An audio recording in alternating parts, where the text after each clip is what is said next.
Hello and welcome to Stampscapes, not 101, unless you consider it Trimming 101, another trimming video. But these are Nature Sets number 1, 2, and 3, okay? And I thought I would talk about these sets here for a little bit. Some of you know that I worked for another company before I started Stampscapes, a company called Stamp in the Hand Company. And they were a company that I started working for while I was going to school.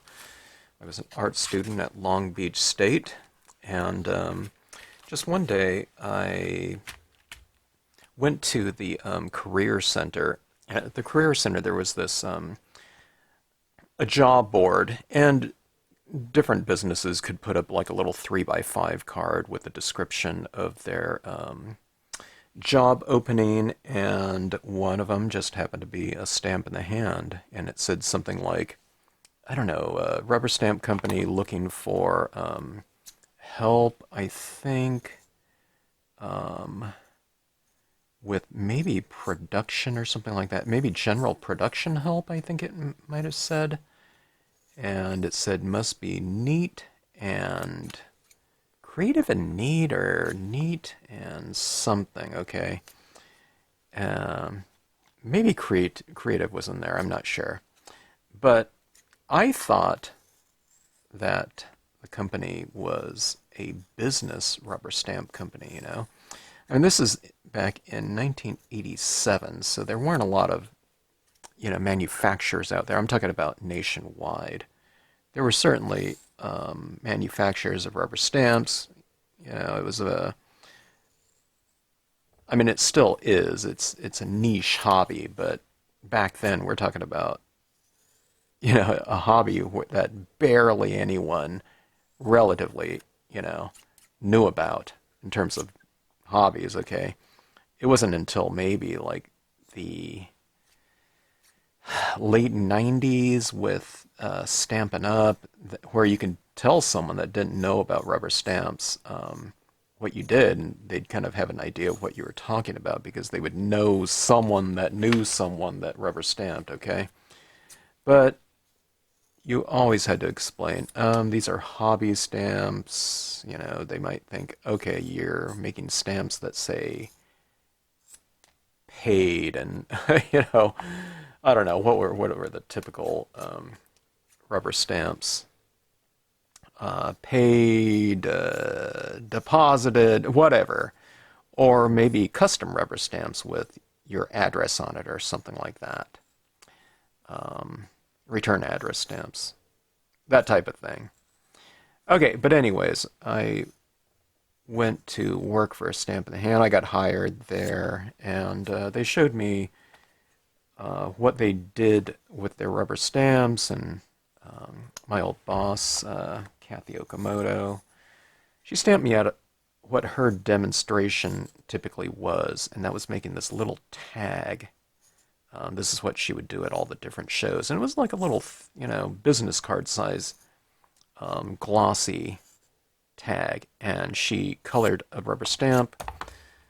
I don't remember what it was. It might have been a duck or a rabbit or something like that.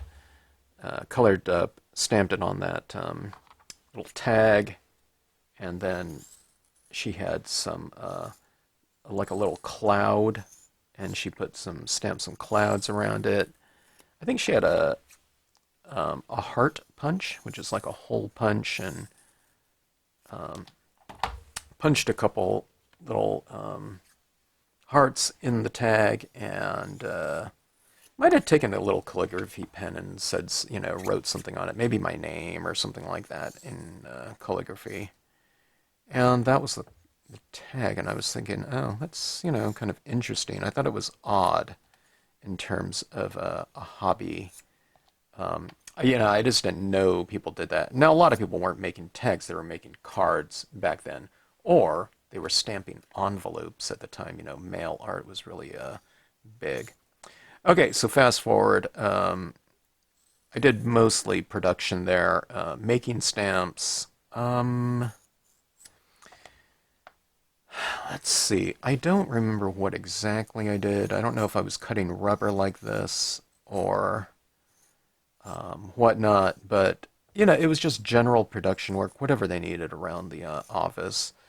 You might be washing the types of mounts they had at the time, cutting rubber. I didn't put the stamps together. They had one lady that pretty much handled like all of the gluing that they did a stamp in the hand. They took unmounted dies like this, okay, and then they put rubber cement on the back of it, and then you rubber cemented the back of another mount. It had a cushion on it, and then they would stick it to it, and then there was this little image that went underneath this plastic wrap on those types of mounts they were using. And I would never do the coloring for that. They had other people to do that too. But, we'd be just helping out with whatever needed to be done around there. And there's always, different things that need to be done in a small business. And I'd be doing that. And then at some point in time, okay, there wasn't a big network of a bunch of stores out there, right, that carried stamps. So there are a few, and they had some wholesale customers at that time, but not a lot, because there just weren't very many stores at that time. It was more kind of the mid 90s, I guess early 90s, you start seeing more stores, but definitely the mid 90s, a lot more stores started popping up, and they started popping up in a pretty big way. So before then, for us, a big part of the revenue was, was going out to different trade shows, retail trade shows, and it wasn't there weren't stamp companies, okay, or stamp shows. They put on, Stamp in the Hand was the big main show that, rubber stamping, the industry came to know as like the show at one time, but this is pre that era. Okay, I'm going to put this on there later. This thing's sticky on the side here. I need to get a thing to go across that way, but so we were going out to trade shows like on weekends, and it might be some sort of Christmas boutique at the local, I don't know, country club or something like that, or just some kind of public park somewhere, and we'd set up a table, and we'd be putting a little booth together with some samples and taking a bunch of the stamps from there. Remember, I wasn't designing or anything like that at the time. And we'd be doing that. And my job, if I went on one of those things, I was, and I did a lot of them, I was writing up receipts. So typically it was my boss, Kathy, doing the demonstrating, and she'd be doing those tags. And so she'd be demonstrating the stamps, and then things like Marvy pens, the 1500 series of Marvy pens. We would take those for sale. And I don't know how many we carried, maybe 30 different colors at most, I would say. We'd carry the heart punches that she used on those little tags. No glitter or anything like that. It was a fast tag that she would make for people. And one of the things about it is that she would put their name. She would ask their name and put their name in the calligraphy. And I think we sold those pens probably too. So I don't know. And she sold a lot of stamps that way. And so I would say, I don't know, 99% of the people buying things had never used a stamp before, or had never seen them used like that before, an art rubber stamp. So, and a lot of these things, crafting supplies, you know how it goes. If you're crafters and you're buying stamps, I I don't know, I think they thought it was something really cute or whatever. And I don't know, they might want everything that was used on that tag or something like that. And, between a bunch of pens, several stamps, heart punch, a calligraphy pen, and whatever, that might be, I don't know, 25, something dollars. And every time I was writing that up, now as craft, now, these people weren't even crafters either, okay? These are just people going to some, it'd be like someone going to a fair or something like that. And had never bought any crafting materials before. I mean, the price tags were on it, but as I'm writing this stuff up, a lot of times I was thinking, oh my gosh, this is going to come out to like 30 something dollars, okay? Or they were probably thinking it was, they were spending like $8. So I just, I just knew the people that were going to be shocked by that price. But I don't know. She sold a lot of those types of things, and maybe got the handful of some people into stamping through doing those types of things. Okay, so I was doing that type of thing, going out on shows like that and helping to sell things like that. Stamp in the Hand, we didn't have a lot of people working there, and the office manager, I don't think he went on those trips, so it was typically the boss and one or two of us students. A lot of, I think almost all of us students at the time, college students, were going to Long Beach State, I think. And I don't know. That was just one of my duties there. So it was production and trade shows, okay, like that. And occasionally they would do wholesale trade shows. It was called the Beckman Show. That would coincide with the LA Gift Show. The LA Gift Show was a wholesale show.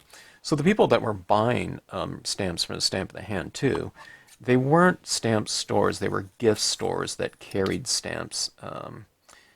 And rubber stamping was such a small part of it. Unless you were something like Rubber Stampede, one of the bigger companies, then you'd be going to the LA Gift Show, which is this wholesale, crafting kind of show at the time. I don't know what happened to that show. It became, everyone started doing like HIA, which became CHA later on. But they did that. I would help go and set up those types of booths at those bigger shows like that, like at the, I think it was like the LA Sports Arena or something like that, that we're doing that at. The LA Convention Center were other expos and things like that. Okay, but I did that for probably a year or so, just doing that type of work. And I still continued doing that for as long as I was there, but I started designing stamps one day because my boss was putting together a card for someone, and she had like some kind of little reclining figure. I don't think it was a stamp from a Stamp in the Hand. It might have been out of her own private collection, and she stamped it out. She said, yeah, it'd be kind of cool if I had some like Roman columns, to flank this little figure on a card. So I told her, I could do it. I don't know if she asked if anyone could do it. I just said, well, I could probably do it. She didn't even know I drew. She knew I was an art student, but didn't know I did like pen and ink work. And I had been doing like detailed pen and ink work since I was in high school, because that was my thing. I was kind of really influenced by comic book art and, I don't know, a lot of graphic design and illustration. And I don't know, I just grabbed one of their pens there. It was probably some kind of cheap, detail-oriented pen, though. And I came up with this column, like a Roman column, and it was stippled and, reasonably detailed for probably like a little half an hour drawing or something like that, or whatever. And my boss said, well, it's good. Hey, maybe we can make this into a stamp design. And I thought, don't, make one out of that. For me, that was like just a really quick little sketch, and I just said, it was probably like a Friday, and I told her to give me the weekend and I'll come up with stuff. So I went out and bought a book on like Roman architecture that had, different uh, columns and facades and tablatures. It's a, you know what I mean? Everything Greco-Roman design wise. And I came up with three really ornate columns done with my technical pens and super detailed and etc. Those are the stamps that are now in the Greco-Roman line that I carry at Stampscapes. But um, yeah, they were really impressed with that. So those became my first designs for a Stamp of the Hand company. They used two of them, and I don't know. I really wanted them to use them in two different sizes so that you can get the perspective, but you didn't really have any say in that. So I did those designs, and I started designing for them. I was still mostly doing production work. You're not kind of going into work. They weren't drawing or anything like that. When they called for designs, you were just, they were saying, okay, we're going to have we want to release some new designs. And over the years there that I worked there, even over like a couple years, I came out with probably 100 designs for them for every occasion. It was Christmas stuff. I don't know, just all holiday, birthday types of imagery. And one of the lines happened to be a nature line. And I came out with, I think it was the sky things first, and then there might have been a follow-up design with a little bit of a lake or something like that. So I kept expanding on that nature kind of iconography. And then I came out with one design that was really selling quite a bit. And then these designs right here, this nature set number 1, 2, and 3, these were the big follow-up. It was a very cohesive, much more involved grouping of this whole idea of modular rubber nature stamps. Okay, foreground, background, and then I had sky from previous releases. So it was kind of just dabbling around in it, and then it really caught fire. And that's when I came out with this set, and then everything really exploded because stores could sell stamps in a grouping now, because this was one of the first modular types of systems for rubber stamps out there on the market. Gary Dorothy from Stampabarbara really kind of came out with that first, but I was the one that did kind of the nature type of imagery as a follow-up. So these ones were right here. These ones were the grouping behind it, and then there were, like I said, there were some other designs before that. I can't flip this over because I can't put them back in the envelopes right here, but these are the ones that kind of started it all. And why are they in Stampscapes line, and a Stamp in the Hand was out there? Because a Stamp in the Hand they became really, these things were really the top sellers when I left the company, when I graduated. And then they were still selling them. I didn't release them as Stampscapes when I went independent, but Stamp in the Hand started doing these eraser carved pear designs, like these fruits. And those things really blew up at one point in time. Everyone was stamping pears, I guess. And those ones were so popular that they pretty much discontinued all of my designs. And when I heard that, I thought, oh, great, I'm going to release them in sets for myself. That's why these are sets number 1, 2, and 3, because they were the first sets that I made for Stampscapes. And I just did them as groupings because I didn't want to do them as individual designs, because they had already been out there on the market through a Stamp in the Hand company for a long time.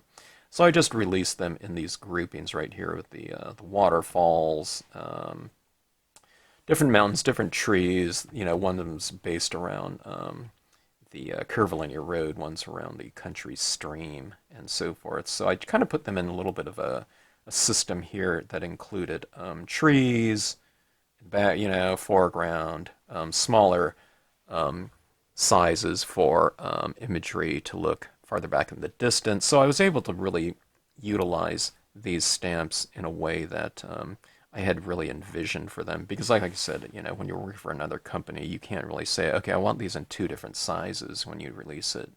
You know, because they didn't want to do that. They just wanted one thing per things. But, you know, in scenic stamping, you really need that sense of depth. So the repetition of imagery in smaller sizes, you know, to kind of push scale is really important. So I was able to do that finally with my own designs, and you know, like things like rocks in 2 different sizes of like that one. That's the same one right there. So that became my first sets number 1B, 2B, and 3B. Nature sets number 1, 2, and 3. And then, yeah, now we have 29 sets. I just trimmed these ones up right here. They already come pre-trimmed if you buy the cling foam versions, but someone just bought the entire set of unmounted versions, and they needed some assistance in trimming because they haven't done it before, and they have a bad arm or something like that. So, and plus they want to just get right into stamping, so I asked them, hey, you know, have you trimmed rubber before? And I offered to give them a hand. So that's what I've been doing tonight. I've been trimming up their stamps for them. Nice and tight in terms of the trimming, so they should be all ready to go and ready to use the stamps right when received. And they also got some tack and peel for their acrylic blocks to use with these. So I don't know. Yeah, my first kind of born. They were not really, you know, but it's really the first kind of cohesive system of nature set stamps in what really became kind of the precursor to Stampscapes in terms of really seeing the possibilities of scenic stamping in terms of a genre of rubber stamping. So yeah, these are them. Okay, so anyways, hope you enjoyed the video. You know, when you're trimming your stamps, trim them, you know, fairly tight, but don't cut into the imagery itself if you haven't done it before. It's really easy to do. I'd recommend a good pair of scissors. These ones happen to be Kai's. There's some really cheap Kai's online that I saw. There's some really expensive ones, but there's still some ones that cost like, I don't know, I was shocked it was like 15 or 20 bucks on Amazon. They're not the same type. They're probably slightly lower grade, but still nice, beautiful, you know, steel there. And really holds its edge for a really long time. I've had these ones for probably 35 years, and these ones have done a ton of cutting. But I don't know. I had like 30 pairs at one point in time with the numbers of stamps we were trimming. So yeah. Okay. So anyways, another trimming video. Hope you enjoyed it. And that is the background of these sets right here, and kind of the beginning of Stampscapes. Thanks for watching.